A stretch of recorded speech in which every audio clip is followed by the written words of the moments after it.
Nós vamos para o estudo diário do Tânia para a data de 14 de Shvat. E nós iniciamos o capítulo 24, a sequência do capítulo anterior, quando ele nos explicou de forma extensa e profunda como a vontade interna de Deus, a vontade mais profunda do Criador, aquilo que está no âmago da sua essência, se encontra de forma revelada, ilumina na revelação que ocorre ao nos ocuparmos do estudo da Torá e da prática das mitzvot. E então, através desses atos, ou seja, do estudo da Torá, como também do cumprimento das mitzvot, a pessoa se torna unificada com Deus. O ser humano mortal, de carne e osso, a criatura humana finita e limitada, consegue, através de Torá e mitzvot, se unificar de forma total e absoluta com o Criador infinito e ilimitado.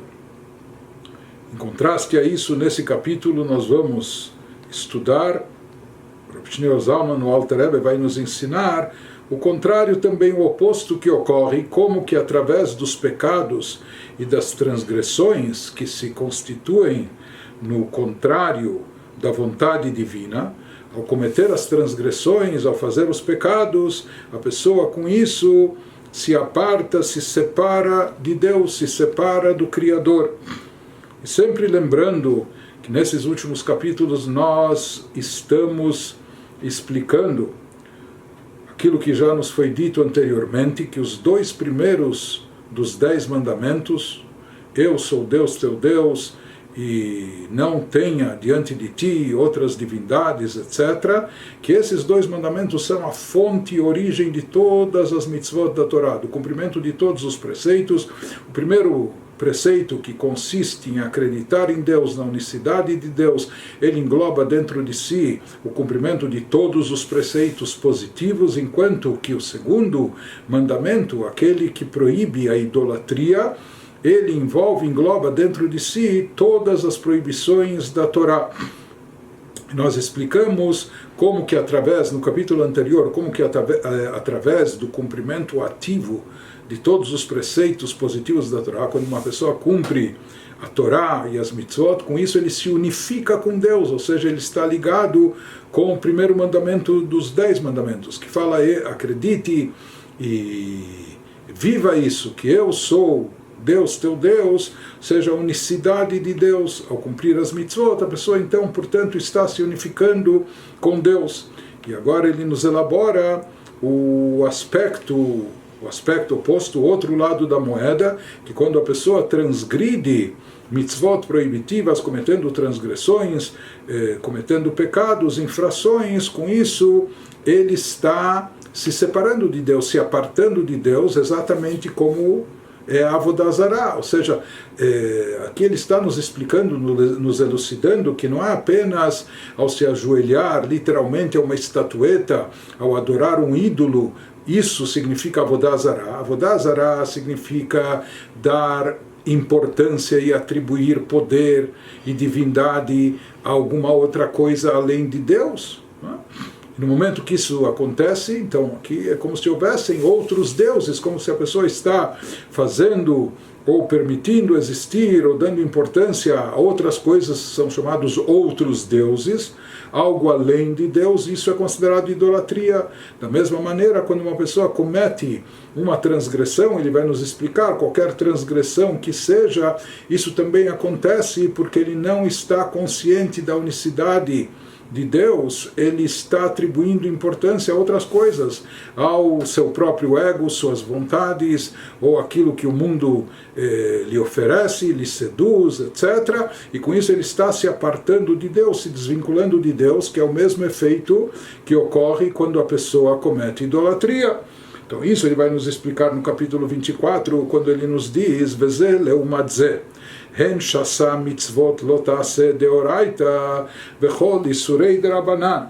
Seja assim está escrito em Eclesiastes, falou o rei Salomão, Deus fez um oposto ao outro, ou seja, que quando Deus criou o mundo, ele fez tudo de forma equilibrada para possibilitar o livre-arbítrio, então tudo que tem uma opção alternativa no lado do bem tem o seu correspondente também no lado contrário. Então, assim como nós temos instrumentos através dos quais nós nos ligamos, nos unificamos e nos anulamos perante Deus, que são a Torá e Mitzvot, da mesma forma, a saber, ele nos diz, existe o oposto a isso, que são as 365 Mitzvot da Torá, que são proibições, bem como todas as proibições da lei rabínica que também se enquadram nessa categoria de estarem opostos à vontade de Deus, à unicidade de Deus, e que separam, distanciam a pessoa, a criatura, do Criador.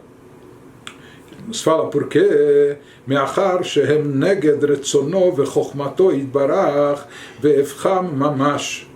Uma vez ele nos fala que essas mitzvot, tanto as proibições bíblicas como também as rabínicas, proíbem ações que são contrárias à vontade e sabedoria de Deus e totalmente opostas ao que Ele quer. Ou seja, quando algo é proibitivo de acordo com a Torá, ou também de acordo com o poder que a Torá outorgou aos nossos grandes mestres e sábios, etc., aos rabinos, isso significa que aquilo é proibido porque isso contraria a vontade de Deus, isso nos afasta, nos desvincula de Deus quando contrariamos a sua vontade. Isso acontece, ele nos diz que isso é distante, é afastado de Deus, ou seja, o resultado dessas transgressões, Hem nifradim meichudo ve'achduto yitbarach betachlit haperud mamash, como a sitra achra ve'aklipa, הנקראת עבודה זרה ואלוקים אחרים, מחמת הסתר פנים של רצון העליון כנ"ל. Ele diz que esses atos proibitivos são atos que se apartaram da realidade não dual, de unicidade de Deus, em uma cisão completa, literal. Ou seja, isso se afasta, rompe o contato com Deus e sua unicidade. Nesse sentido, ele vai nos explicar, as proibições são como a Sitra Achra e a Klipa. Sitra Achra significa o lado oposto da santidade, Klipa significa aquela casta, que é aquela casca, crosta que encobre e oculta sobre a divindade e a santidade. Então elas denominam o campo oposto a Deus, o campo negativo, né? Então ele nos diz, existe, qual é a mais grave de todas as representações da Sitra Achra e da Klipa? A idolatria. Então ele nos fala que nesse sentido as proibições bíblicas ou rabínicas que são cometidas são como a Sitra Achra e Klipa, que são chamadas de idolatria e outros deuses. Mesmo as outras transgressões que aparentemente ou à primeira vista não parecem envolver idolatria, culto e adoração a ídolos, mas elas também fazem parte, seja em essência espiritualmente falando, elas também produzem um efeito similar ao de idolatria e outros deuses. Porque ele nos diz, porque sua existência dessas proibições, desses objetos proibidos, ou dessas ações proibitivas cometidas com os objetos proibidos, isso é produto da ocultação da face de Deus. Isso só é possível de existir, ou isso só é possível de acontecer em função da ocultação do semblante divino. Se divindade estivesse evidente e revelada, isso jamais aconteceria, ou as coisas seria impossível conceber algo contrário à vontade de Deus. Então aqui existe um eclipse da vontade divina, conforme a gente já explicou acima também. Então aqui ele nos diz, na prática ele está nos explicando que no fundo, na essência, tudo, como nós já estudamos e vimos, tudo é e está unificado com Deus. Já que Deus é a fonte de existência contínua de tudo, é a fonte de vitalidade de todos os seres e criaturas, bem, bons ou até maus, não é? Isso que às vezes pode se pensar, ou pode se imaginar, ou pode se perceber, na nossa percepção, que alguma coisa está desvinculada, separada de Deus, isso ocorre apenas em função da ocultação da luz divina, que encobre a revelação da vontade de Deus, os chamados tzimtzumim, aquelas condensações, ocultações que houveram, e encobrem tanto a luz divina que alguma coisa pode parecer a parte, pode parecer ou aparentar distinta, desvinculada de Deus, ou como tendo existência própria, ou tendo uma certa autonomia ou independência, ou tendo poderes próprios, não é? E disso surgiram aqui na nossa percepção as chamadas klipot e sitra, as cascas e tudo aquilo que está no lado oposto, no outro lado da kedushá, da santidade, ou seja, coisas que se sentem autossuficientes, como uma existência própria distinta de Deus. Da mesma maneira ele nos diz que todos os pecados e transgressões que contrariam a vontade divina, eles também estão desvinculados e separados da unicidade de Deus de forma total e absoluta. E assim, agora ele vai nos dizer que não só o objeto, mas também o sujeito, isso é mais grave. Não só o objeto do pecado, não só o ato do pecado em si é algo distinto, separado, desvinculado da unicidade de Deus, mas também a pessoa que comete o pecado, através das vestimentas da sua alma animal. Quem está envolvido com o pecado é a alma animal do Yehudi.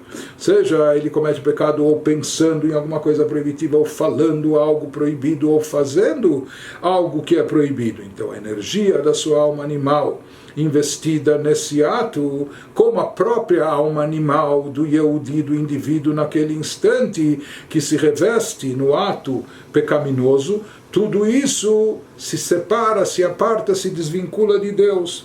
Isso que ele segue nos dizendo, וכן ג' לבושי הנפש, שמקליפת נוגה שבישראל, שהם מחשבה, דיבור ומעשה המלובשים בשסה לא תעשה דאורייתא ודרבנן, וכן מהות הנפש עצמה. המלובשת בלבושיה, כולם מיוחדים ממש בסטרא אחרא, וקליפה זו הנקראת עבודה זרה. Então, traduzindo, ele nos fala que, similarmente, não só as proibições em si são desvinculadas da vontade de Deus e, portanto, da unicidade de Deus. Similarmente, as três vestimentas da alma animal de Israel, que são de Klipat Noga, originalmente elas são provenientes da chamada Klipat Noga, de uma clipá, de uma casca, mas que ainda é translúcida, que ainda tem uma certa luminosidade. Mas, ou seja, que por essência essa Klipat Noga ainda não é ruim, mas no momento que essas vestimentas se revestem num ato pecaminoso, quando as vestimentas pensamento, fala e ação da alma animal, do Yehudi, são envolvidas na violação de qualquer uma das 365 proibições da Torá rabínicas, e não só as vestimentas. Na verdade, a pessoa aqui está cometendo o pecado pensando mal, falando mal, agindo mal. E isso são as vestimentas da alma. Mas, na verdade, ele compromete, ele envolve com o ato pecaminoso não só as vestimentas da sua alma, mas a própria alma animal em si também. Ele diz não só as vestimentas, mas também a própria essência da alma animal, que está enredada nessas vestimentas, naquele instante, no momento do pensamento, da fala ou do ato pecaminoso. Todas elas literalmente se fundem com as completamente impuras Sitra Achra e Klipa. Todas elas se unificam com o campo negativo, com o campo do mal, com o campo ruim, com o campo oposto à santidade. Todas elas se tornam, inclusive, como nós vamos ver, veículos transmissores ou retransmissores para esse campo negativo, quando a proibição é descumprida. Ele nos fala... Isso significa que essas klipot, esse lado negativo, essas chamadas cascas impuras que ocultam, encobrem a santidade, são chamadas de idolatria. Por que elas são chamadas de idolatria? Aparentemente isso envolve outros pecados. A pessoa transgrediu uma proibição do kasher, comendo algo impróprio, ou transgrediu, Deus nos livre, uma proibição do Shabbat, né? Aparentemente é uma outra temática de mitzvot. Por que isso é considerado e chamado também de idolatria? Então ele nos explica no sentido espiritual mais profundo, porque representam a visão de que os seres e as coisas são completamente apartados de Deus. O que é a idolatria? Tomar alguma coisa e atribuir a ela uma existência per si, uma importância per si, um poder independente e autônomo, não é? Conceder a ela alguma existência própria. Da mesma maneira ele nos diz que a transgressão dessas proibições, isso representa uma visão de que esses objetos envolvidos ou as pessoas que cometem essa transgressão são seres e coisas, esses seres e coisas são completamente apartados de Deus, assim como através da Avodah Zará a pessoa ou isso está se desvinculando de Deus, se separando da unicidade de Deus. Aqui também, uma vez que Deus e sua vontade são uma coisa só, Deus e sua chokhmah, sua sabedoria são uma coisa só, Torá e mitzvot expressam a vontade e sabedoria divina. Quando a pessoa transgride a vontade e sabedoria divina, com isso ela está se separando de Deus, que Ele, sua sabedoria, Ele, sua vontade são a mesma coisa, são uma coisa só. Portanto, ele está se apartando, se separando de Deus, exatamente como acontece na hora que Deus nos livre, uma pessoa faz Avodah Zará, comete idolatria. Mais do que isso, ele fala que aqui há um aspecto ainda mais grave. ולעוד, אלא שבתהילים ותפילים אליה, וגרועים ופחותים ממנה מאוד. Ademais, ele fala que é um aspecto pior ainda, quando a pessoa transgride uma proibição. O que acontece? Nos explica que o processo a nível espiritual, a alma da pessoa e as suas vestimentas, as vestimentas dela, naquele momento da transgressão, se subordinam e acumpliciam a clipá impura. Naquela hora, o indivíduo, através da sua alma animal Yehudi, ele está subordinado às clipot, ele se torna um agente do mal, ele se torna um cúmplice das clipot impuras, desse campo negativo, tornando-se assim muito piores e mais baixas do que a própria clipá impura. Ele vai nos dizer aqui como agentes do mal, eles se tornam piores do que o próprio mal em si. Ele vai explicar isso adiante, o porquê disso. Ou seja, ele nos diz que aquele Yehudi que está envolvido com o pecado, com a transgressão, ele acaba chegando num nível inferior, num nível pior em termos espirituais do que a própria Klipá e Sitra Achra, do que o próprio campo das chamadas cascas que encobrem a espiritualidade, a divindade, ou o lado oposto à santidade. Ou seja, na hora que a pessoa comete o pecado, a sua alma animal e suas vestimentas se unificam com essa Klipá, chamada Avodah Zará. Todas as clipot, de certa forma, elas são consideradas Avodah Zará, porque assim como Avodah Zará, idolatria, significa desvincular, cortar o contato do Yehudi com Deus da criatura, com o Criador, assim também os pecados e transgressões têm o mesmo efeito. Mas ele nos fala, elas se encontram, essas transgressões, num nível ainda mais baixo do que a própria clipá, do que o próprio campo negativo em si. Mais do que isso, quer dizer, são piores do que ele. Por quê? Ele vai nos dar aqui dois motivos. Que eina melubeshet beguf chomri veyodat et ribona veina moredet bo lifol peulata bemishlachat malachei raim shela shelo bishlichuto shel makom baruch hu chas veshalom ukmamar bilam lo uchal lavor et pi Hashem vegomer. Ele nos fala, porque em primeiro lugar, por que o Yehudi que está envolvido com o pecado, a sua alma animal desce de tal forma que ele se torna pior do que o pecado em si, pior do que a Klipá e Sitra Achra. Número um, porque a força da Klipá, como nós falamos, é o campo do mal, a nível abstrato e espiritual, de onde é proveniente a energia de todas as coisas proibitivas. Então, por exemplo, nós temos animais impuros, animais não kasher, eles recebem a sua energia vital vem de algo espiritual, que isso é chamado a clipá, ou as 3 clipot impuras, mas isso ainda é um conceito. As clipot impuras ainda são um conceito espiritual, que é uma fonte de energia vital para as criaturas e seres impuros, não? Então ele nos diz, essa energia vital que dá existência a esses seres, a força da clipá não tem corpo físico. Ela é uma fonte de energia que Deus criou para possibilitar o surgimento desses seres que fazem parte do cenário que Deus escolheu para possibilitar o livre-arbítrio, etc., para que haja não só o bem, mas também o mal, e o ser humano opte por sua escolha em fazer o bem, como a gente já explicou algumas vezes, não é? Então a força da clipá não tem corpo físico.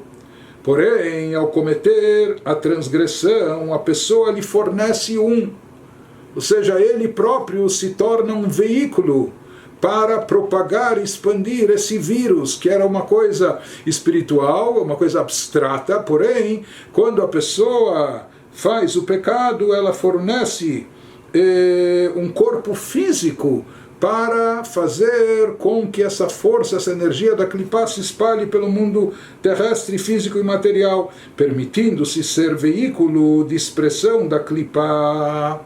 Então a pessoa, com seu ato, a clipá, como a gente falou, clipot e sitra achra são mal, mas conforme criado por Deus, ou seja, eles foram programados para seduzir a pessoa, para dar ideias à pessoa a fazer algo ruim e mal, mas eles estão, clipá, sitra achra, estão cumprindo a vontade de Deus, porque foram criados com esse objetivo, para essa finalidade, estão obedecendo à vontade divina.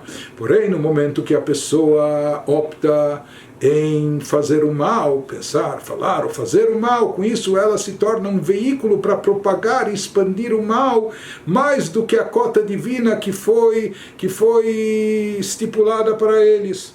Então isso torna a pessoa um condutor e propagador do mal, um traficante do mal. Isso torna a pessoa pior do que o próprio mal em si, porque o mal foi criado para ser mal, mas a pessoa, nós não fomos, ninguém nos obriga a ser mal ou fazer o mal, porque a pessoa está optando e com essa sua opção ele está propagando o mal. Número 2, ele nos diz também, a clipá conhece seu Senhor Deus e não se rebela contra ele. Como a gente falou, a clipá, mesmo campo, as chamadas cascas que encobrem sobre a divindade e santidade, estão fazendo isso porque assim Deus lhes criou com essa agenda, com essa finalidade. Mas elas fazem isso no limite da vontade divina, sem transgredir a vontade de Deus. Elas fazem isso subordinadas a Deus. No fundo, mesmo o campo da clipá, o campo negativo, conhece seu Senhor e Deus e não se rebela contra ele. A clipá não realiza sua ação de enviar agentes do mal sem que Deus a tenha encarregado de fazê-lo. Deus nos livre. Ou seja, tudo que o campo negativo da clipá sugere e propõe é dentro daquilo que foi estipulado pela vontade de Deus, e ela obedece e segue rigidamente a vontade de Deus sem se rebelar contra isso. Como disse Bilam, aquele profeta pagão que a Torá nos descreve, que odiava o povo de Israel, ele tinha poderes espirituais e queria rogar pragas e amaldiçoar o povo judeu, que ele atuava como agente das forças impuras, mas mesmo ele teve que reconhecer: não posso transgredir a palavra de Deus. Por mais que ele queria, e por mais que ele gostava de fazer o mal, e queria amaldiçoar, etc., mas ele mesmo teve que reconhecer e admitir a sua impotência, ou seja, que ele não podia desobedecer à vontade divina, diferente do que o indivíduo Yehudi faz no momento que ele comete um pecado, que ele transgride a vontade de Deus. Então, na verdade, o campo da clipá, mesmo a chamada casca, aquele campo negativo, ele reconhece a existência de Deus, a superioridade divina, sabe que Deus é o Senhor de tudo e sabe também que ela, a clipá, tem que estar subordinada a Deus.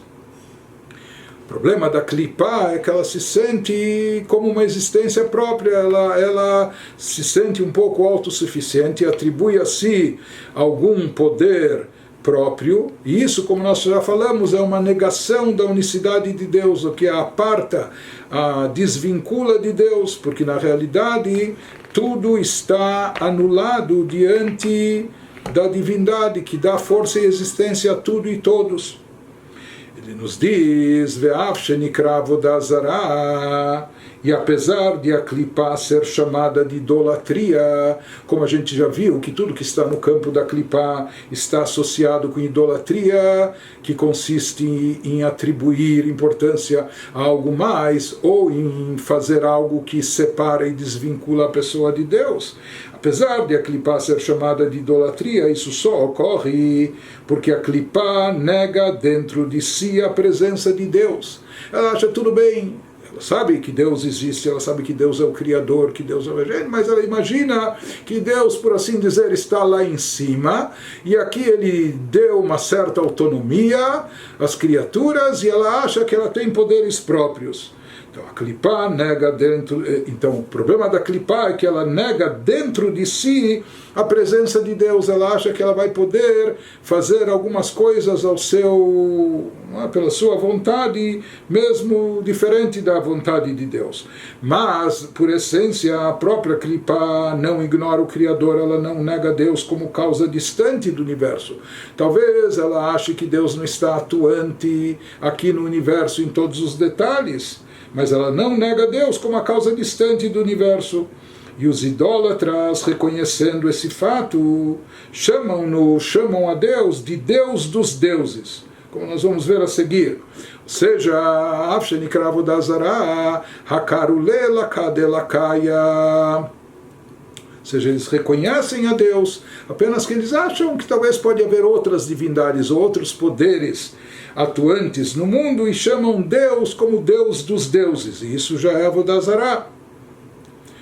כי יודעים ומשיגים שהוא חיותם וקיומם, או seja, ואינם יכולים לעבור כלל על רצונו יתברך, כי יודעים ומשיגים שהוא חיותם וקיומם, שיונקים מבחינת אחוריים לאחוריים של רצון העליון ברוך הוא המקיף עליהם.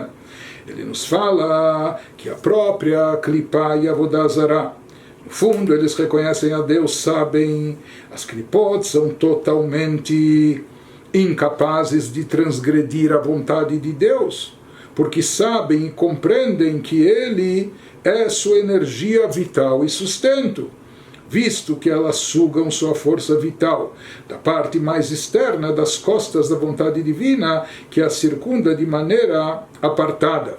Ou seja, elas próprias, elas podem fazer o mal, pensar o mal, mas elas sabem que na realidade a sua fonte de existência de energia é a divindade.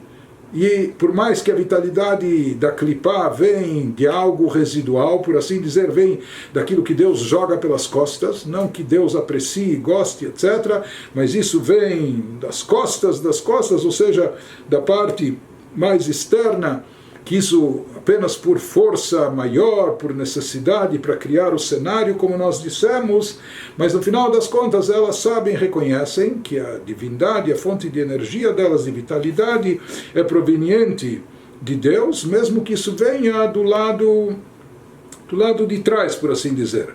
Ela she'inikatam bechayutam shebetocham ubibchinat galut betocham להחשיב עצמם אלוקות והרזו כפירה באחדותו. Porém, elas só se consideram as clipot de avodah zarah, de Eloquim Acherim, de outros deuses, só se consideram como deuses, dizendo que Deus é o Deus dos deuses. Por que elas se consideram assim? Porque não têm consciência, ou seja, elas têm consciência da existência de Deus, da supremacia divina, mas elas não têm consciência da energia vital sugada que se encontra dentro delas, em estado de exílio. Ou seja, elas próprias sabem que a sua energia é proveniente de Deus, mas elas não sentem essa energia dentro de si a ponto de se alinhar com a vontade divina. Por quê? Porque essa energia divina que está dentro delas, ela se encontra em estado de exílio, aprisionada, enclausurada. E essa negação da energia divina dentro delas constitui uma negação da unicidade não dual de Deus. Ou seja, ele nos fala, eles são chamados de Avodah Zarah, de idolatria, outros deuses, porque eles se consideram também divindade, apenas que consideram Deus como Deus dos deuses.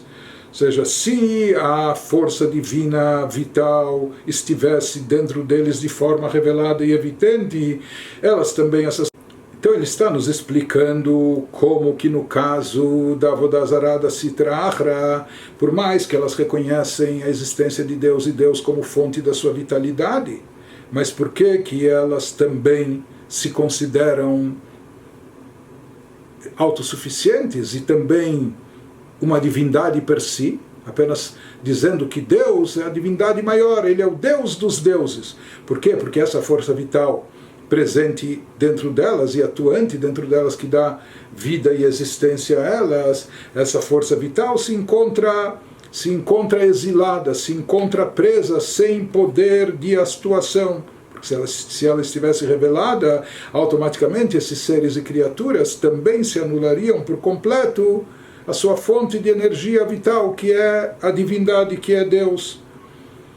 Mas ele nos diz uma vez que essa força vital dentro delas, por mais que elas sabem o endereço, a origem, por mais que elas sabem que isso é proveniente de Deus, mas já que essa força vital se encontra presa, enclausurada dentro delas, então ela não produz esse efeito delas se anularem diante de Deus. E por isso elas se consideram autossuficientes, e às vezes mais do que isso, as forças da Klipá, a chamada casca que encobre a Kedushá, a santidade, elas se autoconsideram como divindade. Porém, ele nos fala que apesar de tudo isso, elas possuem dentro de si ainda uma revelação residual da energia vital divina.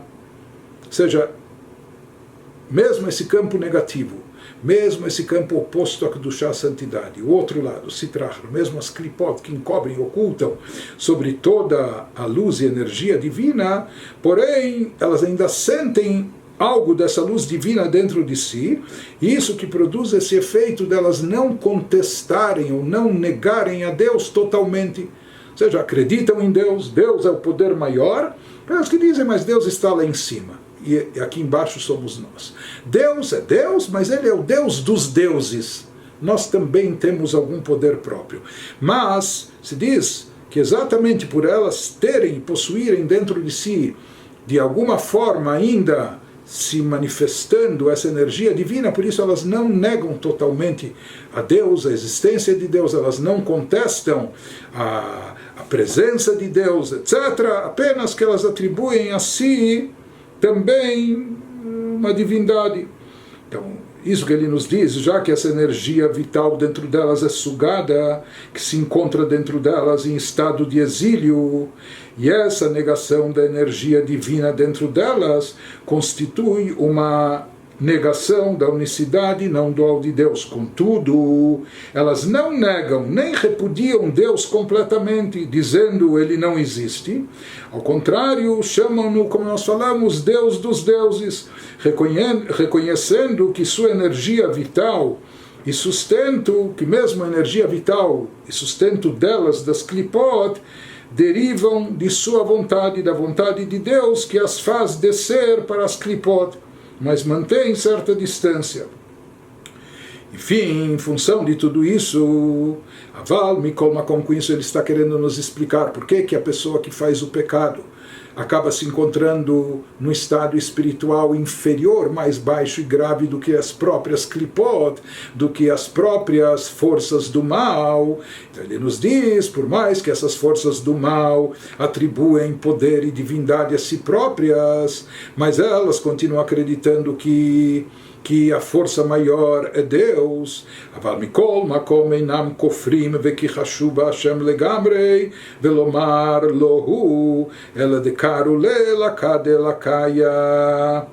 Por isso ele nos diz que elas não negam nem repudiam Deus completamente, dizendo que Ele não existe. Dehainu, apenas acham que Ele, como a gente falou, Ele lá em cima e eles aqui embaixo. Dehainu, chayutam vekiumam animshach veyored alehem mirtzono yitbarach, velachen einam ovrim retzono yitbarach leolam. Por isso, elas nunca violam sua vontade, já que mesmo essas forças do mal sempre têm dentro de si, apesar de tudo, ainda a consciência de quem é a fonte vital de tudo, quem é a existência suprema, que é Deus. Apenas eles acham que eles também têm lá, mas já que mesmo na sua condição, e mesmo com essa luz e energia divina exilada e presa, enclausurada dentro delas, mas mesmo assim ela ainda está presente, por isso eles reconhecem, não negam a existência, a força maior de Deus, e não são capazes de contrariá-lo e desobedecê-lo. Por isso elas nunca violam a sua vontade. Isso ele nos fala, portanto, vem ken, Adam haover al retzono yitbarach, o garua o pachot arbe meod, me'asitra achra ve'klipa, anikret avodah zara ve'elokim acherim. והוא בתכלית הפירוד מייחודו ואחדותו של הקדוש ברוך הוא יותר ממנה, וכאילו כופר באחדותו יותר ממנה, חס ושלום.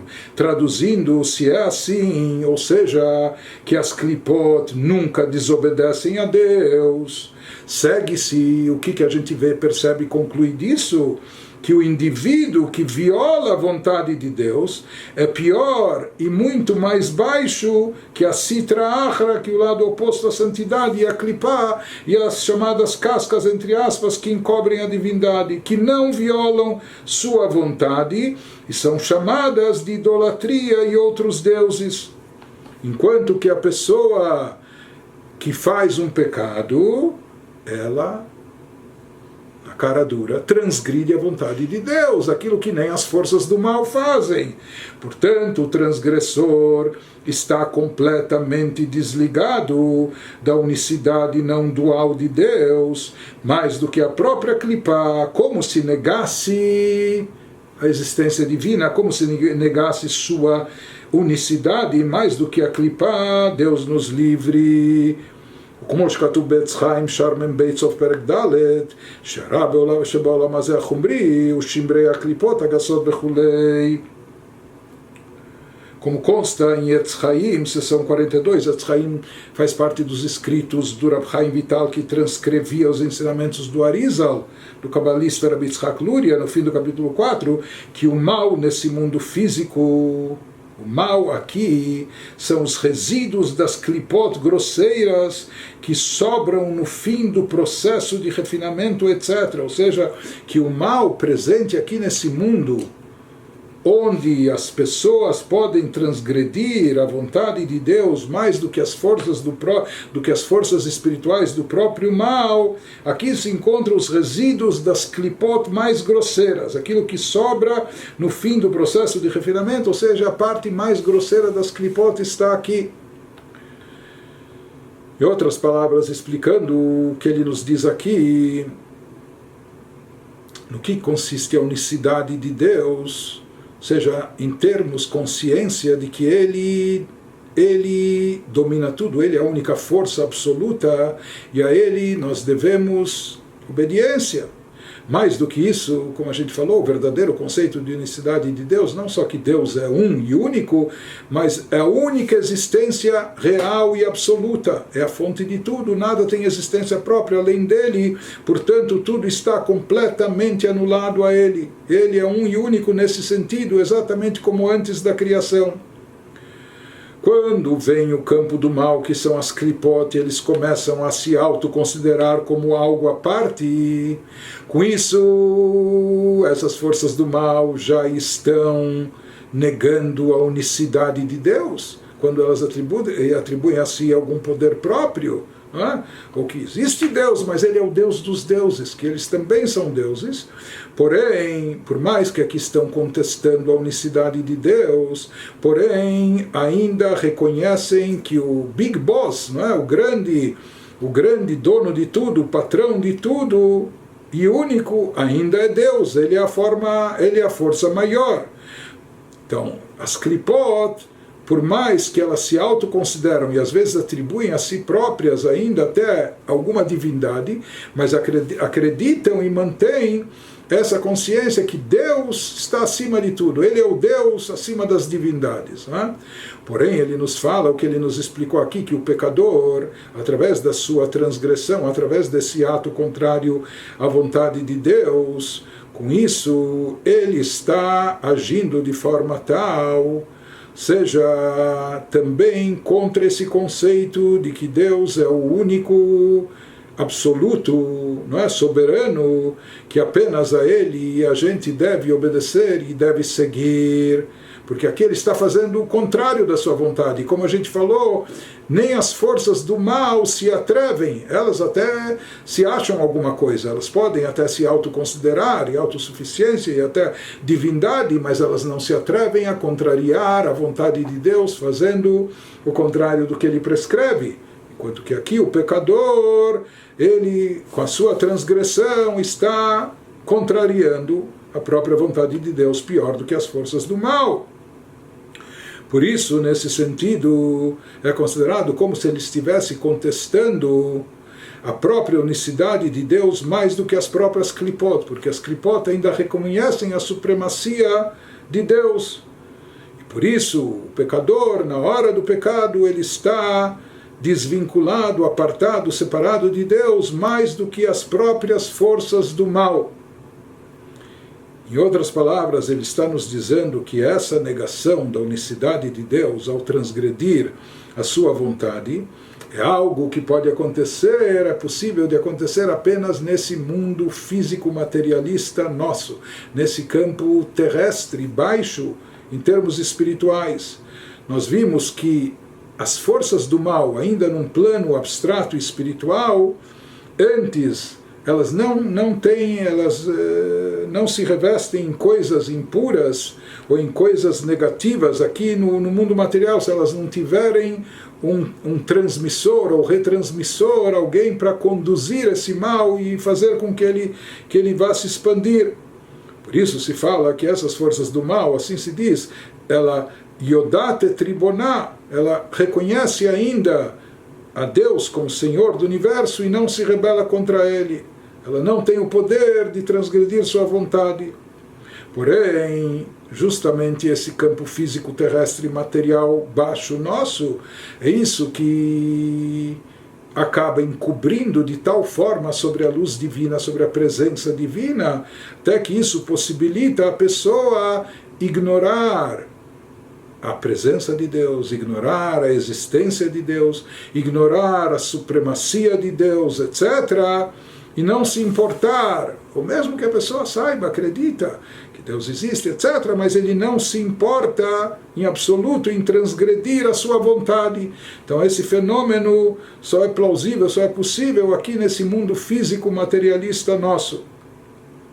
Nos campos espirituais também existem as Klipot, também existem forças do mal, etc., que são a origem da vitalidade, da energia que vão receber aqui as criaturas impuras, proibitivas, ou as coisas negativas, etc., mas no campo espiritual esse mal não tomou corpo e dimensão, não está concretizado nem materializado.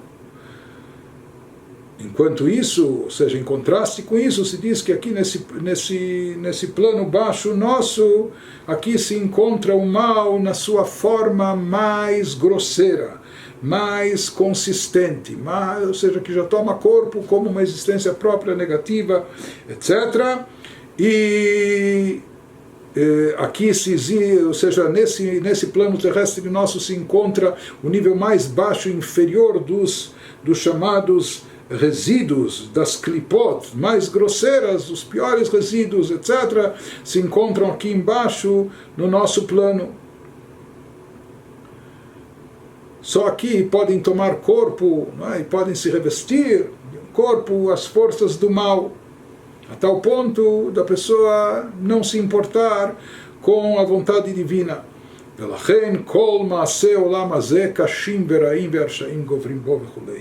Por isso é até triste, mas a citação do Rab Chaim Vital, em nome do Arizal, no livro Etz Chaim, assim ele define o nosso mundo físico, terrestre, material, e é por isso que todos os eventos deste mundo são duros e maus, e as pessoas perversas prevalecem, etc.